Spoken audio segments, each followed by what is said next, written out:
Good morning, guys. This is the conversation with Seth Rogen, Evan Goldberg, and James Weaver. Discovering new talent is one of the great pleasures of being a producer, a director, or even a moviegoer. And while we've been fans for over a decade of Seth Rogen and Evan Goldberg as writers, and in Seth's case, as a performer, it's been incredibly gratifying to watch them, along with James Weaver, emerge as serious producers in their own right. They are, of course, very funny guys, obviously, and they have free rein to make as much fun of me during the next hour as they want to. But I guarantee there's nothing I'll hear from them that I haven't already heard for the last 4 years working for Mark, who, by the way, is the moderator of this session. Now I'd like to introduce to you, for the very last time, I'll say, President of the Producers Guild, because as of tomorrow, he won't be, Mark Gordon.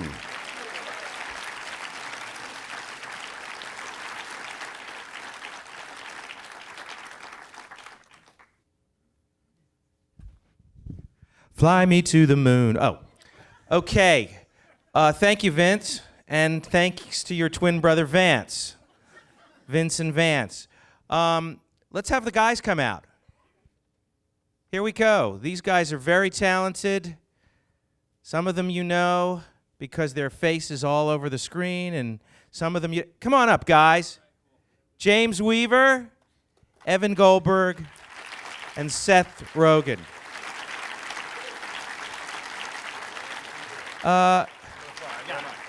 I'm here. Seth is here.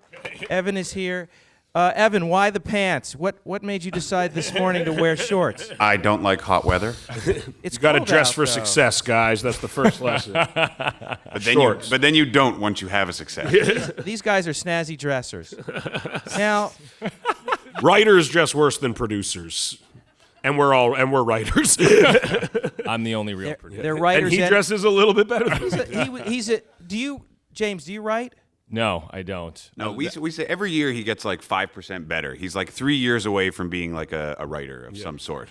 Through osmosis. Do you think writers are higher up on the food chain than producers? No. I think we all know that's not true. Exactly. It's funny. So let's start with James. Yeah. James, why don't you just stand up for a second? Yep. Or you could sit down if you like, and tell us a little something about yourself, rather than the bullshit that we usually hear. You know, I went to high school. Could you Sure. just tell us a little something that maybe people don't know about you and introduce Tell yourself? the story to of this losing your virginity. Well, I think for this, I guess maybe the most. What was your first job in L.A.? Yeah, the most. My first job in L.A. was I was the manager of an Express for Men in the Northridge Mall. This is why I dress the way that I do. You never shook the look from that job. All of the clothes I'm wearing are 30% off with my discount. You're still technically an employee of it.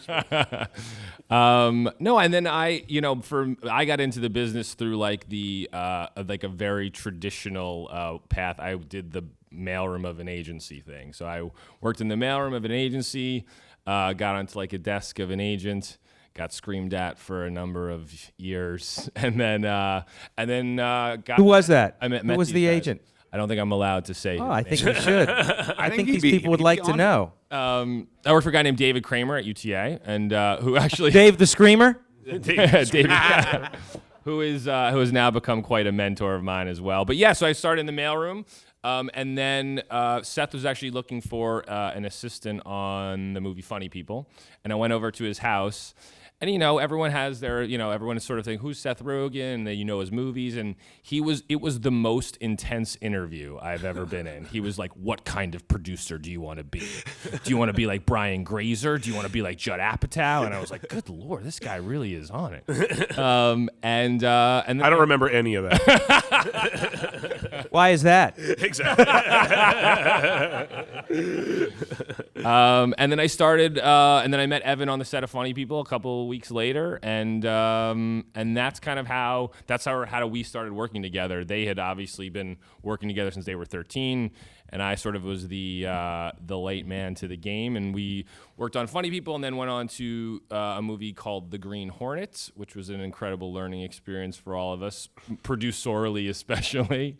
And then the first Point Grey movie was 50-50. So that's my James, tale. did you come over to work with Seth as a producer, as an assistant? What was the? Actually, I came over just as Seth's assistant. That's how I started. So how did you make the jump from assistant to producer? Well, I think Seth and Evan were already producers. They had set up 2 projects at that point. One was at the time called I'm With Cancer, which went on to become 50-50. And then the other one was a project called Seth and Jay versus the Apocalypse, which went on to become This Is the End. So they already had the desire and interest to be producers. And on Funny People, we just sort of developed a rapport where I think I filled a little bit of a niche that the company sort of would need. It was at like it was like at a natural time of expansion for us. Like it was very much, we were getting busier, me and Evan. I mean, we've gotten better at it over the years, but we're definitely more creatively minded people rather than maybe organizationally minded or kind of just pushing career things forward energy-wise minded, I guess. And so it was nice to have, when we met Weaver, we were like, oh, this is the type of guy that, if we were to form a company, which we had kind of talked about like casually, I guess, would be a very key element, the guy to kind of the yin to our yang. But now it's all kind of mushed into one thing. But at that time, that's kind of was the idea, I guess. Yeah, when it started out, we just needed somebody who would talk to agents more and like enjoy talking to the studio instead of try to avoid it. Yeah. We just literally avoided shit. We wouldn't call them back. We wouldn't want to, like, we didn't like to even like play like the game of it. Like, and it probably made people really frustrated with us and ultimately made us seem probably immature, which we were being, and we were already young, so that didn't help. So to have someone who enthusiastically would call back agents in the studio and keep them updated and kind of at times pay the lip service that's required just to keep everyone feeling like they're involved in the process, I guess. And I think a big thing back then is Seth and I both dressed like homeless potheads, and it didn't really help at all. And literally just having someone whose like shirt is not wrinkled. Yeah, we had a shirt tucked in guy all of a sudden. Yeah, it was very beneficial. I'm open to going back to Express for Men. Exactly. Really. It all roots back to it. They're waiting for you back there, by the way. They're hoping that you'll come back. That's my inspiration. One day when you're really successful, you'll buy an Express for Men. That'll be like my cheers. Exactly. Where everybody will know my So Evan and Seth, you guys have known each other since you were 13. Yeah, we met in bar mitzvah class. Yes. Yeah. And how was that? Very Did you both graduate? Yeah, we both did. We both had our bar mitzvahs ultimately. That's good. We had a good turnout, nice parties. Yeah, good parties. Our parties were both at the Richmond Country Club, if I'm not mistaken. Mine had the first like fake henna tattoos of any bar mitzvah in Vancouver. That went down real big. That was huge. Mine did not. And did you think about working in show business back then? Was that something that you thought about? Oh yeah, all the time. I started doing stand-up comedy like around that time. I was I was really into comedy, and Evan wrote a ton, and he's like the first person I met that like at like 12 years old like wrote a lot, like stories and shorts, stuff like that. I didn't care for stand-up comedy, and I wasn't particularly obsessed with movies. I just liked stories. Yeah. And so we met and became good friends, and then we started watching a lot of movies together. And there was this place, was it Videomax or something, and it had 7 movies for $7 for 7 days. Yeah, that's right. And we would just buy like 7 movies and then stay up all Saturday night drinking like. What were some of the early, and our high school was movies? across the street from a video store where we would hang out at a lot there as Nice. well. What were some of the movies that you guys watched? I mean, like Pulp Fiction, we would watch a lot. A lot like of Terminator 2. Terminator 2, we'd watch a lot. lot. But like Wes Anderson's movies were like coming out around then. Yeah, Bottle Rocket. Bottle Rocket. Really We blew our really like. minds. We were really into like Clerks. Like that came out around then. Yeah, Kevin Smith stuff was all great This is too. all like the mid '90s. This was when we were like going into high school. So Also, just generally any movie that had a nearly naked woman on the cover. yeah, we were pretty into that. I remember we rented Bad Lieutenant because we heard there's a lot of nudity in it, and then we were like all looking at Harvey Keitel's dick. Like, what did we do? And you were so psyched. Exactly. Yeah, that shows the length, the cinematic repertoire that we explored during our high school years. So every dick joke is referencing Harvey Keitel. It is eventually. That That's was what it what is. He's the alpha dick. Evan, the stories that you wrote, were they comedic or were they more dramatic? What kind of stories when you were writing? They were kind of a mishmash. kind of like surrealist. Yeah, I wrote really weird stuff, like to compare myself to my current favorite writer, kind of like Simon Rich's stuff. Like it was all very like a childlike version of his stuff. It was Right. all very weird and jokey and stuff. They were kind of like Woody Allen's short stories, like in that tone, which you had never read. Yeah, I also my parents overeducated me on the Holocaust, so I wrote a lot of stuff about like futures where everyone was dead. I can see where the Holocaust is, at the beginning of your comedy Prevalent career. in I our work a understand. lot. Yeah. That's good. That's good. Now, when you started thinking about making films and telling stories, was it in the comedic vein or was it more in the dramatic vein? Evan? There's a specific incident where we were watching a movie and we honestly can't recall what it was, and we were like, "This movie sucks shit. Let's go write a better one." And we decided to try to do that, but we didn't really know what we were doing. And that eventually became Superbad, but our first instinct was to try to film something. So we stupidly Yeah, we decided to started film making a little bit our of- own version of Spaceballs. And by that I mean it was We did a spoof of of- Star Wars, spoof of Spaceballs. Well, we were big fans of Spaceballs already, so yeah, we kind of spoofed to spoof. And I was every character, and Seth wasn't in it, and he was the director for some reason. Yeah. And And then we it did was- kind of a Blues Brothers Pulp Fiction-y It was one. Blues Brothers Reservoir Dogs. Yeah, but it was kind of making fun of. Well, I remember there was a scene where it was like the scene in Pulp Fiction with the gold watch, but it was with a giant menorah, and the whole joke was that like I hid this in my ass for months.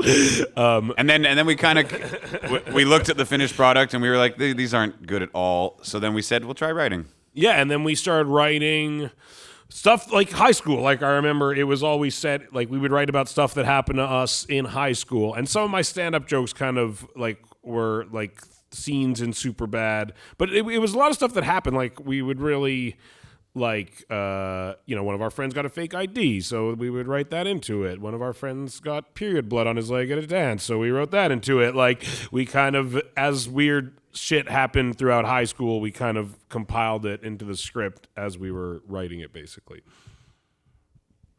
That's very interesting. It happened.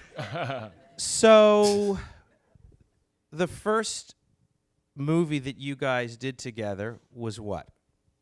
The first picture that you wrote together. Superbad. Superbad. Yeah. And you were not producers of that picture? We were executive You were producers. executive producers. Yeah, we'd had a 6-week run on the Ali G show together before that, Right. as writers, but that was Right. our first film and producer. Right. Yeah. No, My first producer. No, we made Knocked Up before Superbad, and we yeah, we were executive producers on Knocked Up. Right. We made them we made Knocked Up, Superbad, and Pineapple Express all in a 12-month period, Right, essentially. right. And so we were executive producers on all three of the movies. And what was that like being a little more in control of the work that you created as producers? How did that We'd feel? kind of never not been. Yeah.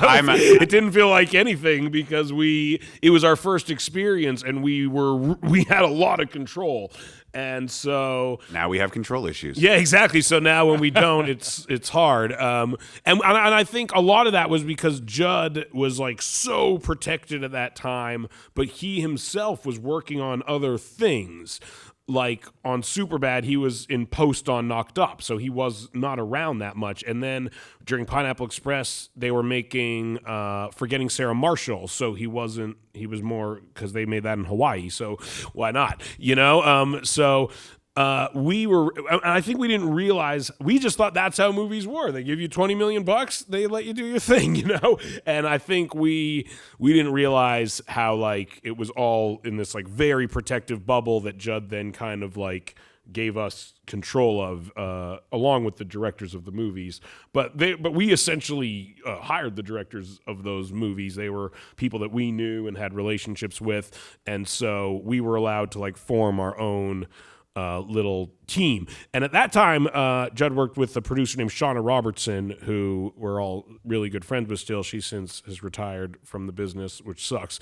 But she was around a lot on Knocked Up and Superbad, but then on Pineapple Express, she went to Forgetting Sarah Marshall, essentially leaving Evan, because I was in every scene in the movie, and so I couldn't focus on it as much at that time. So Evan was essentially left to be the producer of the movie as we were filming it. And I did not have the skill to do that. Yeah, it was a really tough learning experience. It was I didn't realize the bubble that we were in to the extent that we were in it, and suddenly like I had to deal with like craft service was really mad at the medic, and the medic wouldn't talk to the line producer, and I just like and the line producer would bug the director, and you didn't get and until then I was like, wow, people are happy on movie sets. Yeah, exactly. Now, James, where were you during this time on when Evan was failing miserably on the picture? Where were you? I was learning my stripes at the agency in the agency world. You were seeing the business. Oh, you side weren't. of So all you the weren't. stuff So we you were weren't. doing. You weren't with these guys. Yeah, yet. the first. I think No, this was in like 2005 and 6, Yeah. and we didn't come along until 2008. That's right. Yeah. And so I think it's interesting, like the what Seth and Evan are describing, like we literally had the opposite experience on the Green Hornet in the sense that was a, massive budget movie, and that had, sort of the runaway freight train of franchise creation that the studios are sort of chasing. Yeah. And we watched what that does to that we watch how that challenges the creative process. And I think like between what the guys saw on Knocked Up and Superbad and then what we saw as a group on Green Hornet, it sort of informed what is sort of our overarching philosophy for Point Grey, which is like find out what the most amount of money they will give us and then go away is, and that's the amount we should make the movie for. And I guess that doesn't apply to everybody, but our particular brand of hard R comedy does not go well with a lot of studio notes. Yeah, that's what. Yeah, Green Hornet was very educational in that regard, to say the least. So how do you guys, when you're making a picture now that you've had all this experience together, how do you break up the responsibilities? How does it work as three people producing a picture? I think it's basically if Seth and Evan can be 80% focused on the creative side of the movie making, either often of our 4 movies we've made, one hasn't come out. They've directed 2 of them. So, but as long if they're 80% or 100% in the case of directing, focus on the creative, and I can take on all of the other elements of producing and sort of keep it off of their plate. That's when in our opinion, we get our best work. I think that's when a movie like Neighbors can work the way that it did, or This Is the End can work the way that it did. I think that's probably the broadest answer. Yeah, and James has gotten, as I said earlier, he's slowly become a junior writer, reaching up to a real writer. And he can take meetings with people and help them further their pilots now, whereas like 3 or 4 years ago he didn't have those skills. So now not only does he have the, but he also knows what we like more, right? Right. That's exactly. So I think on the movies that we've made, Mark, it's like we sort of came into this understanding that there, on the one hand, there's the all-out go balls to the wall R-rated comedy stuff. As Seth and Evan have said frequently, like one of the things we're able to give the creative people who work with us is like total freedom. They can say or do anything, and we're gonna put it together in the editing room in a way that's gonna make it awesome. It's hard to convince Jonah Hill to get raped by a demon, but these guys managed to do it.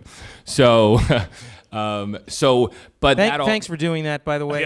We all appreciate that Someone very much. had It was to. very fun. But the flip side of that is you also have to be responsible with the money that they give you to make it, and like we as a group we take both those things seriously. It all bleeds into itself. Like creatively, the finances are like, you can't, like, we've worked with directors who want to think that they are like two different things, but there's massive overlap between your creative ambitions and your financial resources. Yeah, we always talk like, what would happen if at another company that's how the head of the company behaved? Yeah, and so as directors, the fact that we're directors and producers is helpful because we know the real ramifications of, let's say, like, well, we want 5 days to shoot the scene. Well, we can only afford 3 days to shoot the scene, or 2 days to shoot the scene, or 1 day to shoot the scene. If we were just the directors, we would tell ourselves to go fuck ourselves, and we'd then have to deal with that.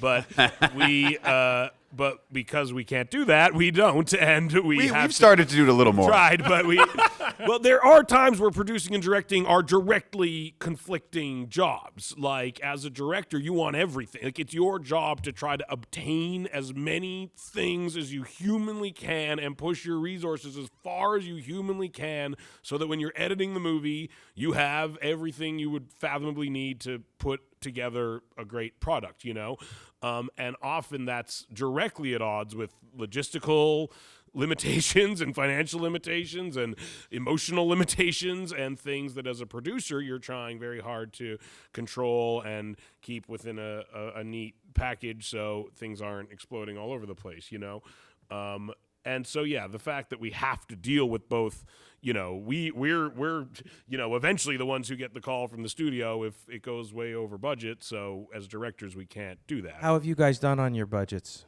We've been good. Yep. Really good, yeah. Yeah, we've never gone. Is that something that you feel good about? I mean, are you guys very conscious about being responsible to the studio in terms of your budgets? We swing back and forth. I think so. I mean, the truth is, both This Is the End, both 50-50, or all three, 50-50, Neighbors, and This Is the End, all were made at incredibly aggressively budgeted levels for the level. I mean, it's been out there in the press. Neighbors we made for $18 million. That's a pretty aggressive number for a big studio R-rated comedy. But the thing about the budget conversation is you have to get into the specifics, because the truth is, even when Seth and Evan are wearing the producer hat, if people are coming to us and saying, well, we want this or that, it's understanding like the context. You're never going and asking, just give us more, just more, because it's always about the specifics of what you're looking for. And sometimes they've helped you wind up in the position where you need more money as well through their own odd. Some helpful notes.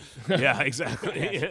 Now, you guys mentioned Mel Brooks. Aside from Spaceballs, what are some of the other pictures of his that you're particularly, influenced by or that you loved? I mean, just everything. He's just The Producers the is like best. the craziest movie ever. I was literally just on vacation with my wife eating dinner, and I literally turned to her and was just like, The Producers is a fucking crazy movie. I just started thinking of it. He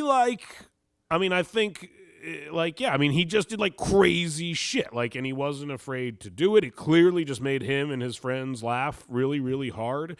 And he also, which is something that we totally just take from him, he tackles really serious issues. Like Blazing Saddles is fucking crazy. Yeah, and they're saying and doing stuff that is kind of nuts, and he just makes it hilarious. Yeah, and digestible to a massive audience. Like the history of the world, same with and the Producers. All those things. I think those were crazy. two of his best films. Now, as a producer, Mel Brooks made some very serious pictures as well. Yeah, he made The Elephant Man, right? I love that. He made movie. The Elephant Man. He made The Fly. Yeah. A number of really, seriously dramatic films. Do you guys have interest in producing? We want to reboot The Fly. Yeah, we want to do a Fly versus The Elephant Man. Well, I hope I can get involved in that project with you. That would be great. In general, we do have plans to do some non-comedic stuff, but we're in no rush to get there. We like action movies. It's just not as fun. If someone that we loved came to us and was like, "Will you produce this dramatic movie?" then we would for sure do it. But for our money, it's just way more fun to work on stuff that makes you laugh really hard all day, and it's almost like procedurally.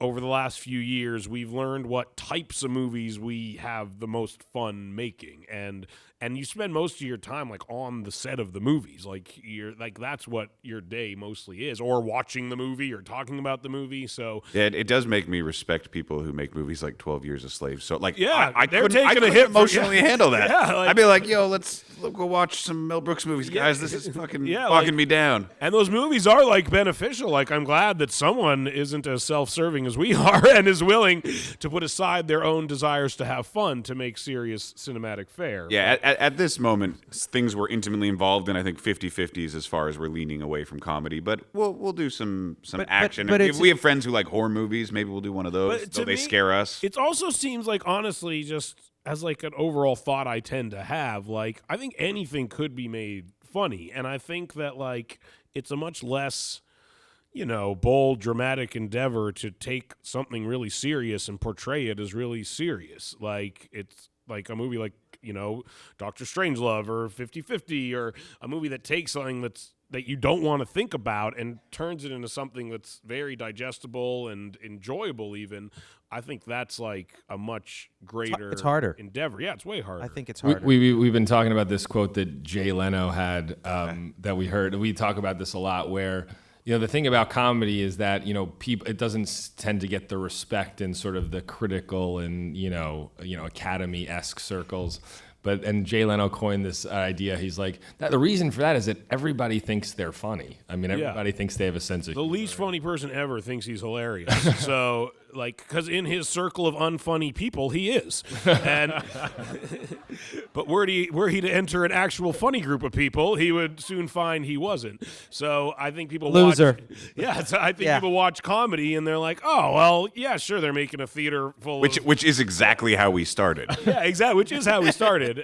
So with time, anyone could be, perhaps. But I think a lot of people watch someone who makes people laugh and doesn't realize that Do you think that directors, writers like Billy Wilder during that period of time were more respected? Yeah. And why do you think that is? They dress better. He was a snappy Yeah, he dresser, was. Billy Wilder. Yes, he was. I don't know why, honestly. I think there's like I think Hollywood was probably, it had kind of like a more fun vibe back then. It seemed like there wasn't that much that was that intense. It was kind of like the heyday of it. People were so excited that movies existed that I think there was kind of an overall levity to. Yeah, and there wasn't a general need to like sell Lego for the Lego movie back then too. Right. It's just way more businessy. Yeah, but I think there's a self-ascribed mysticism that a lot of directors have. I think like we've directed movies now. It's not the hardest job on set. Definitely the hardest job is producing. Yeah, without like any getting doubt. we keep like what we always say is like getting a movie made is way harder than making a movie. Like once you're there making the movie, it's fun. Like Yeah, like the analogy is like the writer like makes the blueprints for a car, the producer gets the money and the parts, and the director gets to drive it. Exactly. It's exactly right. Like, and driving the car's fantastic. It's everything else that's really hard. And so I think, a lot of directors kind of like to portray that they are the single beating heart that is bringing life to the movie, but it's just not the I case. think a lot of people in this audience are probably very happy to hear what you say, that it's nice to hear that writers and directors and producers, as you guys are as appreciative as the part of the job that you do and that many of the people in the audience do. They're not appreciative of it, but this yeah. is just how it is. Yeah. Yeah, No one else thinks like this. we only think that because we were Well, mostly I appreciate producing. Yeah, exactly. I certainly appreciate We it. just having done all those jobs now know that It's nice. It's the hardest thing to do is get to the point where they give you the money to go make your movie. Everything else is like writing a movie's fun. Everything else is fun. It's that step that sucks. The sucky step Yeah. in the handbook. You guys have a lot of heart in your movies, and I actually believe that aside from how funny the movies are, one of the reasons that the pictures that you guys have made have been so successful is that there is a lot of heart.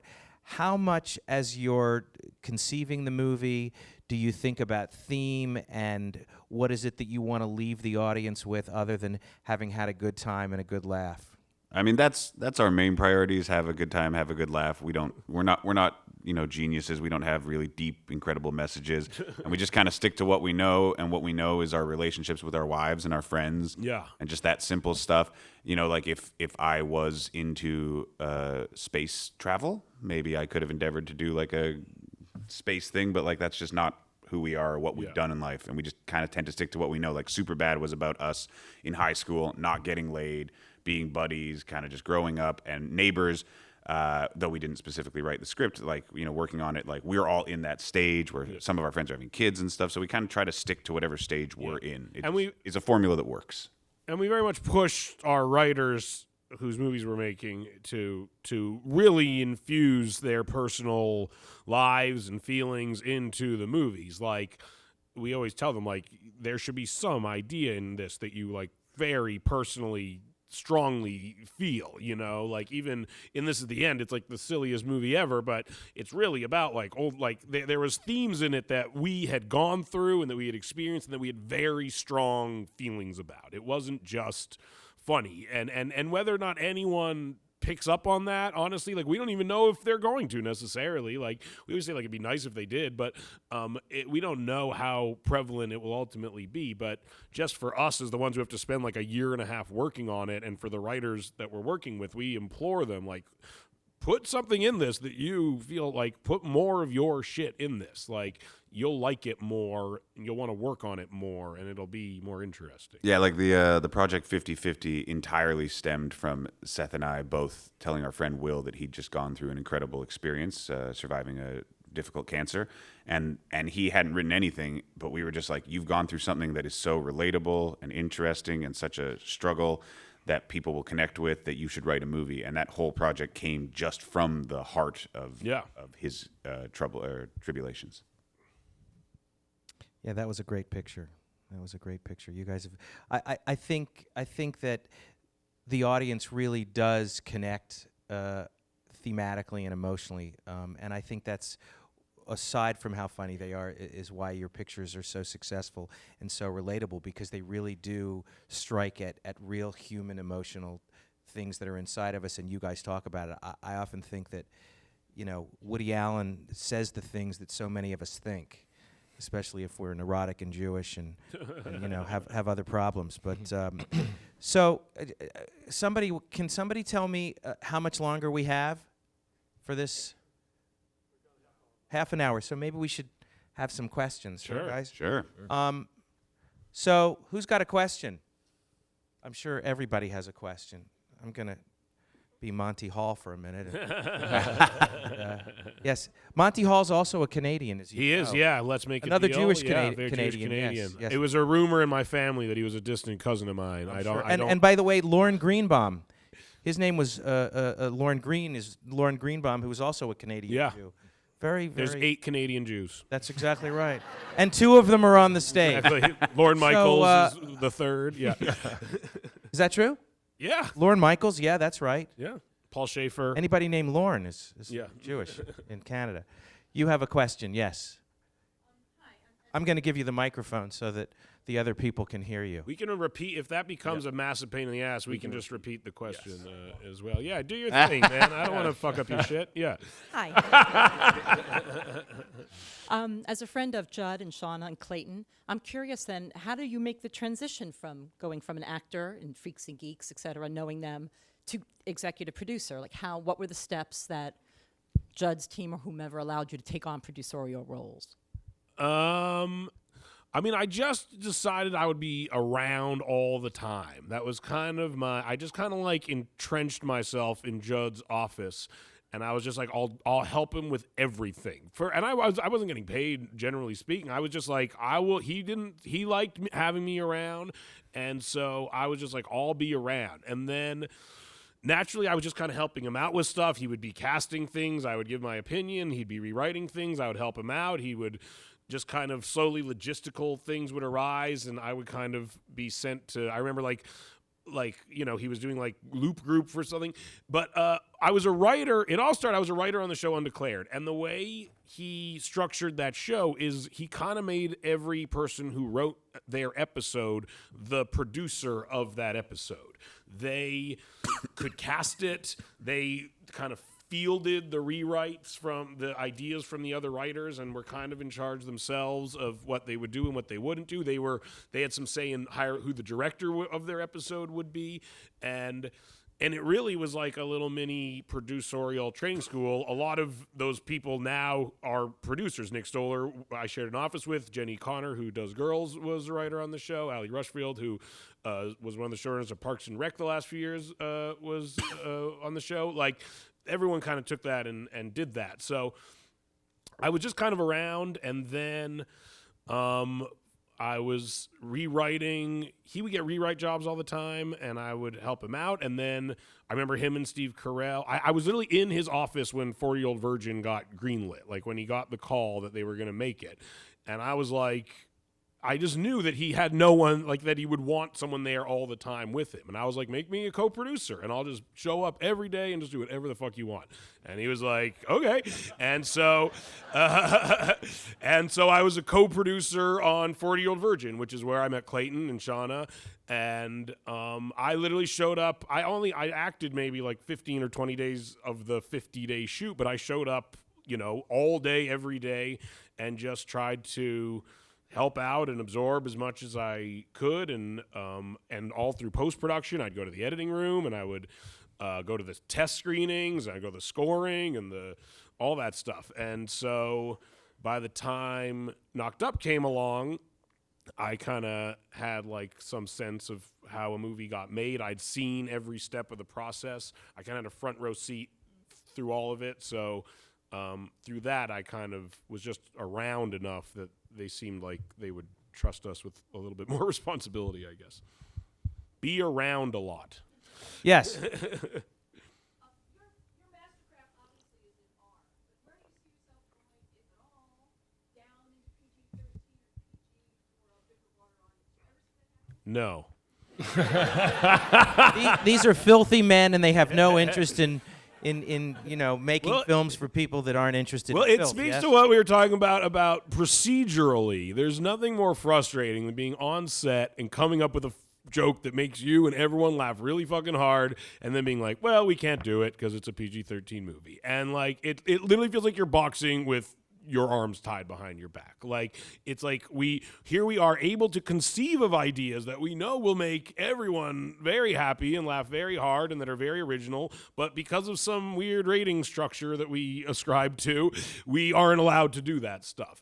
And creatively, it's just devastating, honestly, to know that you're coming up with funny shit and then watch the movie and be like, oh, well, that could have been funnier, that could have been funnier, that could have been funnier, that could have been funnier. And it also feels like you're back under your parents' like house. Like, yeah, I can't say a sentence. Yeah, and F-word. Exactly, and it starts, you get into the negotiating process all of a sudden, where and you're just like, Yeah, and what it's the like, fuck? you can say fuck in the third act if you don't show that flaccid penis picture in the second act. Yeah. And it's so stupid. Like, the rating system is so stupid that why play that game? Like, why even enter a system that's that arbitrary and stupid? Like, once it's R-rated, you could pretty much do whatever you want aside from like penetration, and we're not going to do that anytime soon, I don't think. So I think like, But when we do it, we'll be to Jonah. it'll be hilarious. Yeah. But I think so we found that once you're R-rated, you pretty much are left alone content-wise, and it just sucks to even have that conversation. Can we do that? Oh no, well, there's a penis reference, so maybe we can't. Yeah, whereas like on the set of This Is the End and the movies we've directed and Neighbors, we can very freely go to the edge, go over the edge, go way too far. We're all adults. If someone says something crazy, we'll not put it in the movie and then fix it all in editorial.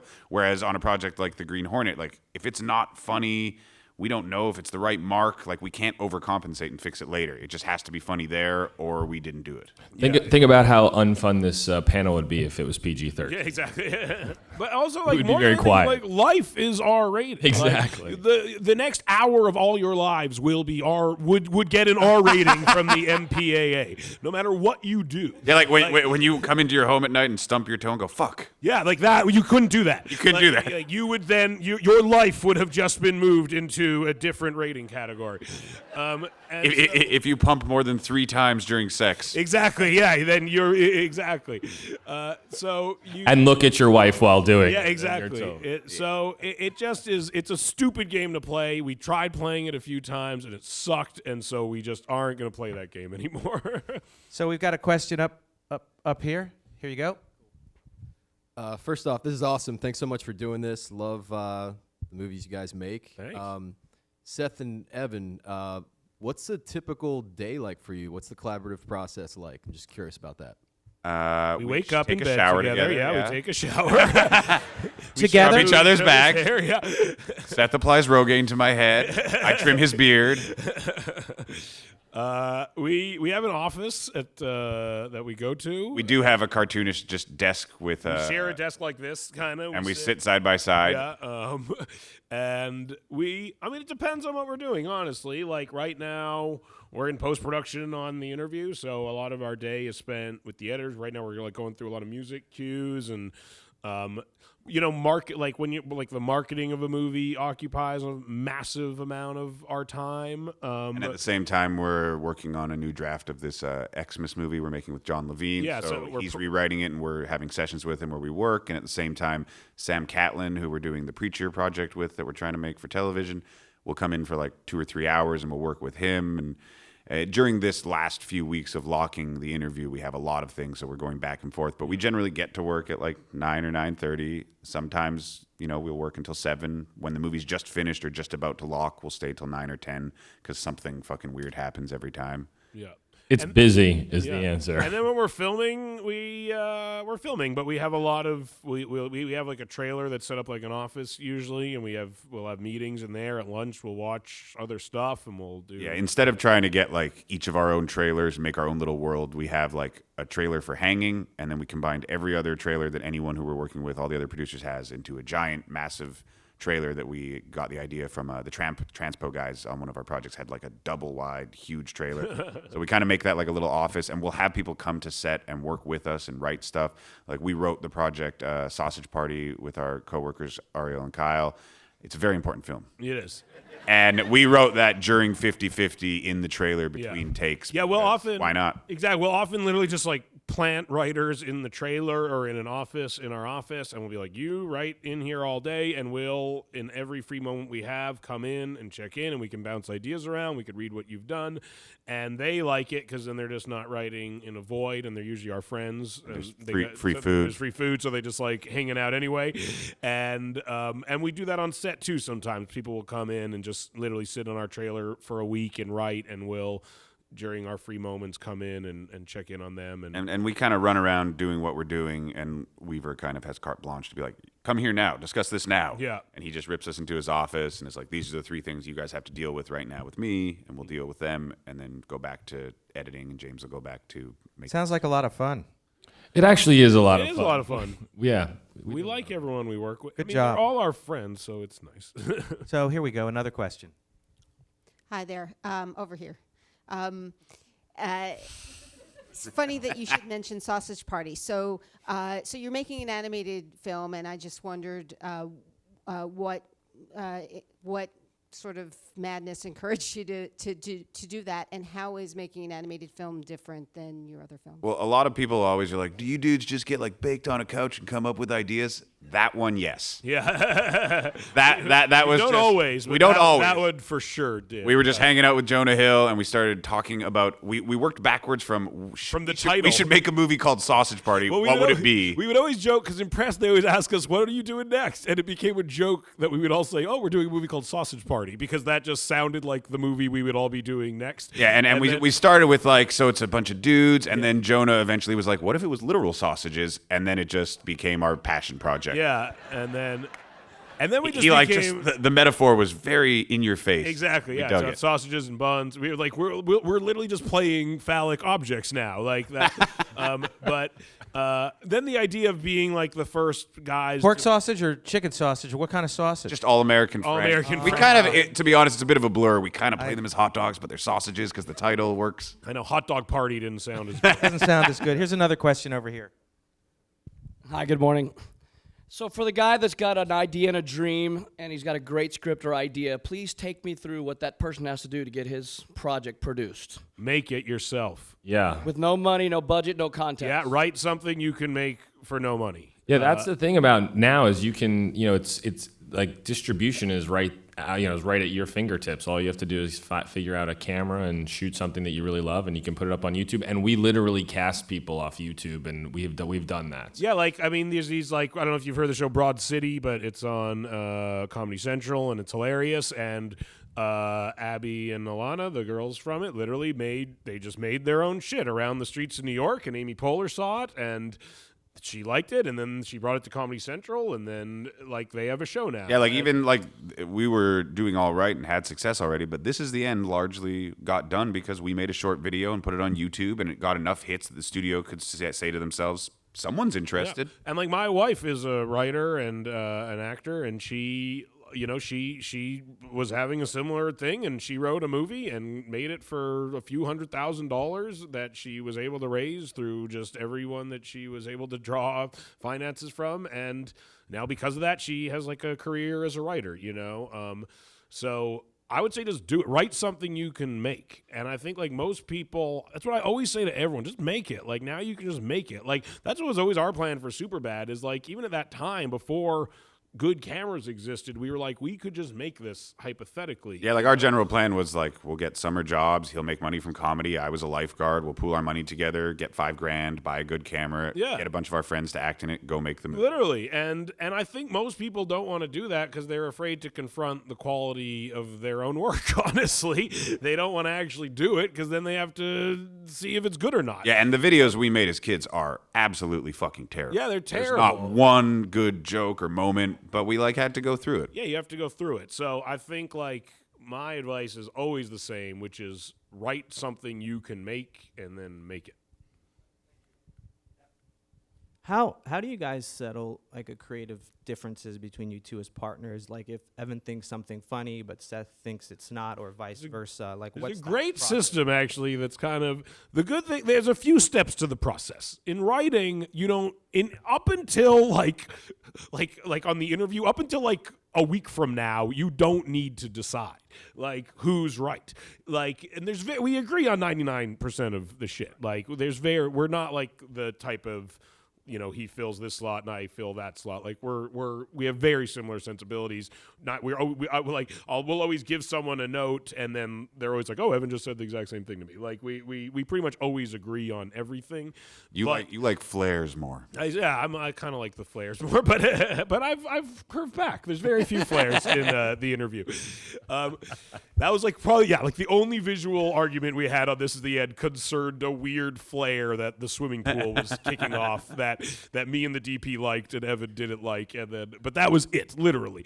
But here, when you're making the movie, you can shoot a million options. So if he thinks one thing's funny and I think another thing's funny, we do both of them. Yeah, and if it's a conceptual thing, if I'm this character should leave at the end of the scene and he thinks that character should never be in the scene, that's the kind of thing we'll hash out in writing. Yeah. We've done enough that we know what we need to figure out in the writing phase that will allow us the ability to just be I think I should do this, I think I should do this, let's shoot them both. But we have a lot of people. We ask Weaver, we have these guys, Colin Ariel, who are writers and producers we work with. We ask them. Alex is our development executive. And on set, if people aren't laughing, you're wrong. Yeah, but the biggest thing is we test the shit out of the movies over and over and over again, so you can almost scientifically calculate what is funny and what isn't. And that's why we shoot so many options and so many alts, because if a joke isn't funny, we generally have another joke. And And we test the movie so much that hopefully they get to the place where like every joke works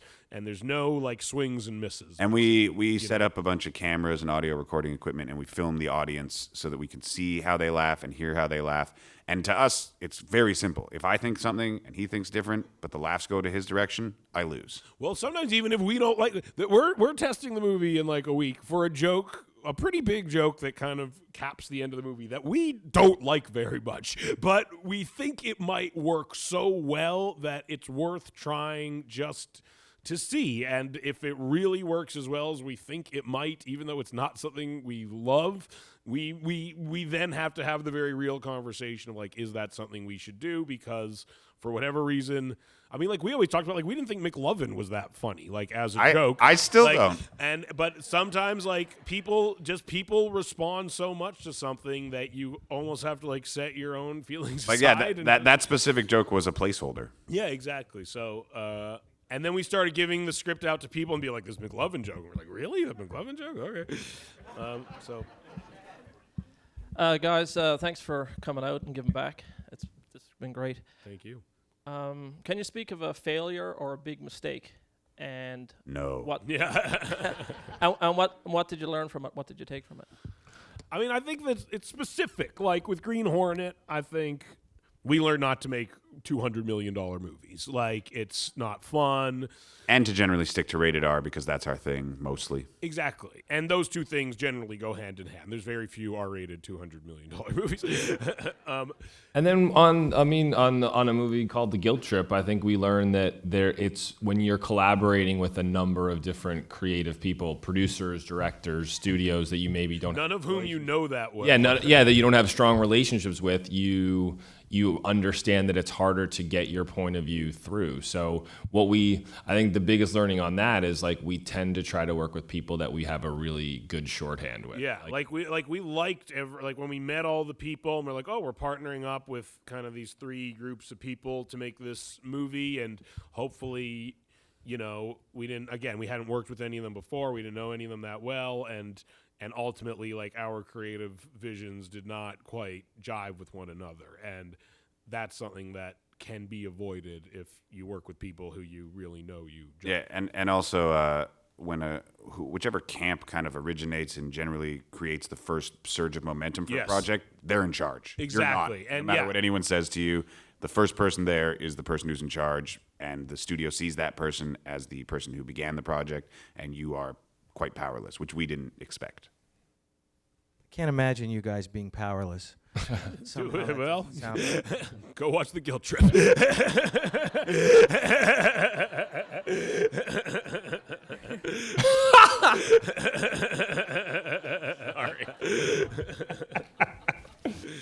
Hi, guys.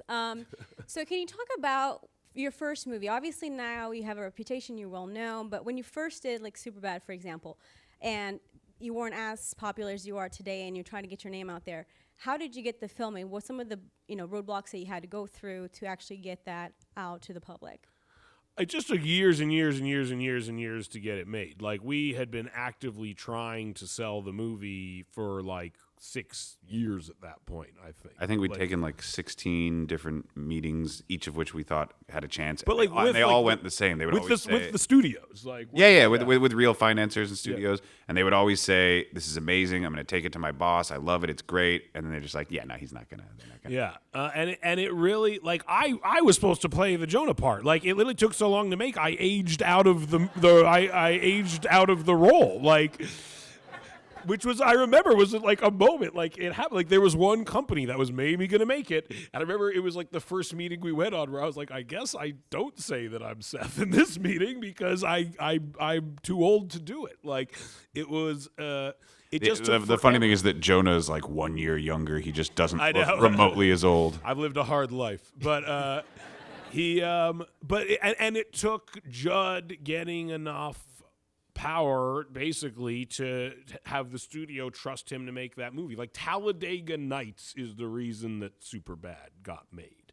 Like, it was that he produced Anchorman with McKay and Will, and that wasn't even enough. And then after that, for Sony, he made Talladega, and Amy Pascal, who's the head of Sony, loved him and was just like, "What else you got?" And he's like, "I got Superbad." And so it was very Knocked Up was already set up, I think, at Universal at that point. So it was kind of like it was his moment to kind of sell. And luckily, we were the guys who were just around him all the time, and he had Pineapple Express and Superbad. We've been trying to sell for literally years at that point. And so the thing is just to never give. If you really like it, it's like the most obvious advice ever. Just don't give up on it. Like we kept being told no over and over and over again, and it literally didn't occur to us to stop trying to get. I will give an additional thought to that, which is, but people were giving us good, like when we showed it to people, they were like, if you're showing to people and they're like, yeah, dude, I don't know about this, don't keep trying It's forever. true. That's very good advice. Give up and write something new. Exactly, because people liked it. We got very good feedback. We would get offered other work based on the script, but just no one made it. But that's there was a funny phase in the middle there where the producers seemed to be aware that we were like at the point where we almost had something, but we didn't, and they could just take advantage of us continuously. Yeah. And we rewrote tons of projects that we never got paid for and got screwed over on, and they would steal our notes. So that was going on during those 3 to 4 Typical years. day in Hollywood. Exactly. And now we do that to other people, so it's great. It's the circle of life. It's really great. Yeah. I'm glad you guys have learned from your experience. We did. No, Yeah, that's we learned terrific. it must have worked out really well for those That's guys. terrific. I and for assume you guys. I assume you fucked us over at some point in the past. I gotta just be. don't remember. I have the pleasure of working with these guys now, and I'm trying to fuck them over every day. But it's not working. There's 3 of us. It's not. hard. It's very hard. They're funny. They're funnier than me. Hi, guys. I was just wondering about your upcoming projects and where you're at in the process with those. Ooh, this is a fun question. We're in post on The Interview, which is the second movie me and Evan directed. And we're very close to locking it. We're kind of doing the music and the color timing, but what we spend. Marketing is like as big a part of the process as anything. So we spend honestly probably most of our time talking about the marketing of The Interview in a way, and then we're in pre-production on this Xmas movie that Jonathan Levine, who did 50/50, is directing. He's very self-sufficient in a lot of ways, so it doesn't. Which, as producers, is the dream. Yeah, which is great. As producers, is fantastic. We're having a lot of meetings about should we or should we not do Neighbors 2. It's so hard not to. I know. Should we take a vote here? What do you guys think? Yeah, exactly. We It's just very tempting. comedies tend to have crummy sequels, but I hear we have 22 some Jump ideas. 22 Street's Jump great. Street's Yeah, that's that's true. gonna be the one. Well, so Interview comes out in October, and then Levine's movie, which we'll shoot end of this summer, will come out next December. And then we're in production on Sausage Party. It's like another 14 months or something. Yeah, and we're recording regularly. We record voices of the actors, and we're always watching the previs and the animation and the concept. And if it wasn't our passion project, it'd be a fucking nightmare. Because it'd be like, oh look, a fucking picture of a frying pan from 4 different angles. But yeah, our attitude is like, oh my god, look at this picture. I know, we're always like, look at this frying pan. Yeah, so that takes up quite a bit of time. Then we're trying to get this movie made that we affectionately call Jazz Cops. About he thinks that we're going to get a better title, and I think Jazz come Cops out is as a Jazz good title. Cops. It's about cops in the 50s trying to infiltrate the jazz scene, and what it's really about is the first ever time a black cop and a white cop are teamed up on a mission together, and it's me and Kevin Hart are attached to be in it. And Nick Stoller with Nick, who directed Neighbors, is going to direct it. So that. And then you guys are working on Preacher. Yeah, we're working on Preacher. It's a comic we love, and we have literally been trying. I mean, it's again the same thing. We've been trying to get it made for 7 years, and the property's been elusive. So long we've changed mediums from film. Exactly. It went in that time. Cable TV was created and flourished, and so that seemed like a good plan. We jumped on that bandwagon, and we're doing that with AMC, and we're working with this guy Sam Catlin, who was one of the showrunners of Breaking Bad, and he's going to be the showrunner of Preacher. Should it go to series? So you guys have nothing to do. Yeah, exactly. So we have another couple minutes. Maybe each of you, very, very briefly, could share with the audience a tip or two about how to get what they want, aside from the don't give up and don't stop. Is there anything else that you guys want to share with the audience that might be valuable and helpful in relationship to Don't your dip own? your pen in company ink. You married Judd's assistant. Okay, dip your pen in company ink. Dip it deeply. James? See, that's R-rated. Yeah, exactly. See? I think maybe the tip would be, I think you give back to your fellow people in the community. Like one of the things I do, I take a lot of meetings and sort of sit with people who maybe, may or may not be directly related to our business in an obvious way. Obviously, we have a very sort of specific brand now at this point that we are really committed to and love working within. But I sit with, tons of people and just to kind of get to know them, hear what's going on with them. I think that in a way it's kind of like giving back, and they will, I think it's like it's the corniest thing in the world, but you kind of pay it forward a little bit and you sit with them, you hear what's going on with them, and, maybe that kind of comes back. So I think that the community of, of producers and Hollywood and agents and all that all of that machinery is, it is very valuable to getting your stuff made. So sit with people, hear what they're working on, and that kind of thing, I think, is probably the most valuable thing to do, because especially as producers, not having nearly the amount of talent that these other two guys have in these other arenas, like as a producer, you have to be around other talented people. That ultimately like feeds your job. And so what's great about Seth and Evan is they know that as producers, even though they're talented on their own, meeting a guy like John Levine who had, never made a movie for more than $1 million, and then we make a movie like 50-50, and now we're, he's sort of one of the family. So I think sitting with sitting with people as much as humanly possible is probably the best thing to do. Yeah, my real answer would just be careful who you get in bed with. Like once you sign on to this guy better be good, because we're stuck with him for several years now, and just sometimes you forget that, like, when you make a movie with somebody, you're not like going for a week-long trip. Like, you're on a year-long journey minimum, and I would just say, like, suss people out before you really like hitch your wagon to theirs. Yeah, and don't be afraid to let it not happen. I think sometimes, I think there's sometimes we've worked on stuff where there was like natural moments where maybe we should have stopped and we didn't, maybe just because we put so much work in. Maybe because we put so much work in, or maybe just the embarrassment or the public. It's very public, our job, so everyone would know about it. Like sometimes that kind of thing. And I think like it's, with like Neighbors, we kind of stopped. Like there was a moment when we had kind of played the studio game of getting all the notes we were getting, and we were waiting for the call one day that was supposed to be the call that we were making the movie, and instead it was a call with more notes. And we kind of stopped, and we had like a very real moment where like, is this what we want to be doing? Like, is this the process we want to continue on? And at that moment, we literally cut the budget in half, because that was the answer to the question, how much can we make this for, where we just kind of stopped this process. You know what I mean? And the answer could have been no amount of money, and we would have just stopped, and the movie wouldn't have gotten made. But at least we wouldn't have made a movie that we hate and had to work on it for a year and a half. You know what I mean?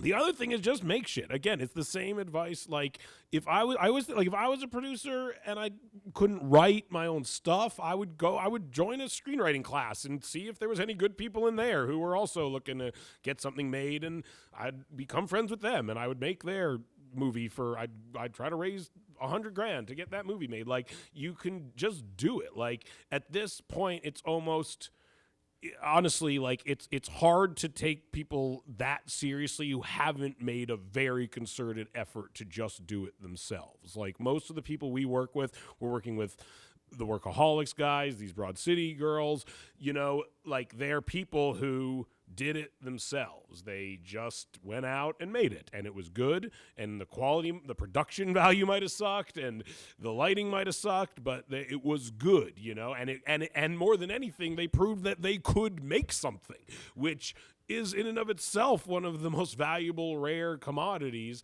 is that like people that can actually see something through to the end.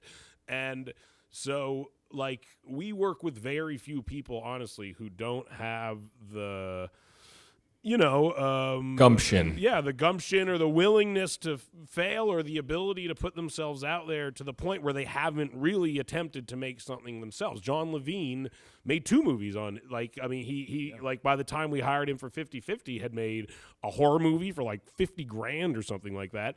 And then he made The Whackness, which he wrote and directed and raised the money for himself. And you just meet someone like that. I didn't even watch The Whackness before we hired him. I just knew he made it. And that was enough for me. I liked him and knew he had made a movie I had heard of. And then we hired him, and then I watched The Whackness and thank God liked it. But honestly, That's that very scientific process you were talking about. But in all honesty, the quality of that movie was the least important thing on that scale of 3 things. I liked him a lot. He had made a movie, and then it was a good movie, And I think just make shit. Like it's hard to excuse not just doing it at this point. You can make a movie on your phone. Like just it is producing is producing. Yeah, got to produce stuff. You got to produce stuff. So produce some shit. Produce, everybody, and let's thank these guys. I gotta pee. Me too. So bad. Almost got a cup in the middle of it.